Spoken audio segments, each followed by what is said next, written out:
COVID-19 menular, betul? Kita semua udah tahu itu. Parahnya karena masa inkubasinya bisa sampai 14 hari, orang bisa positif corona tanpa demam dan batuk. Gak kelihatan. Kalaupun dia nanti batuk dan demam, bisa jadi itu bukan corona, bisa jadi flu biasa. Jadi bingung kan?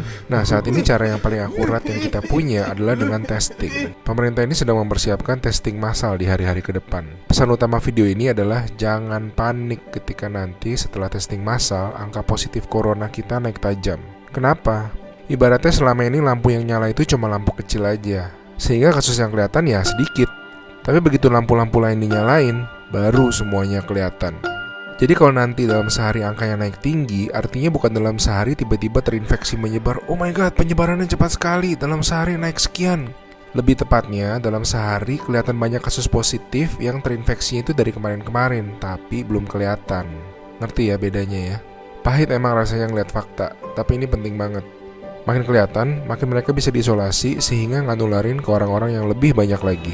Korea Selatan tuh ngelawan COVID dengan cara ini. Mereka ngetes 300.000 orang dalam 7 minggu, sehingga mereka nemuin 8.000 orang yang langsung diisolasi, sehingga tidak menginfeksi khalayak yang lebih luas lagi. Kurva mereka langsung gepeng.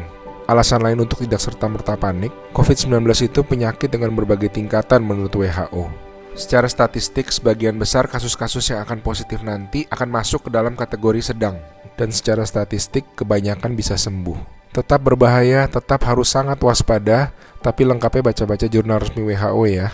Di hari-hari ke depan kita akan lihat banyak orang positif corona, teman-teman kita, saudara-saudara kita. Tapi ingat, jangan jadi stigma. Corona itu bukan aib, dia bukan dosa, dia bukan kesalahan orang itu sendiri. Jadi kita tetap harus waspada, harus menjaga diri kita tidak terinfeksi. Kita malahan harus bantu mereka untuk jadi sembuh. Jadi akhirnya masif testing itu perlu, supaya yang sakit dan tercecer di sana-sini bisa diisolasi sehingga tidak menimbulkan lebih banyak orang yang terinfeksi.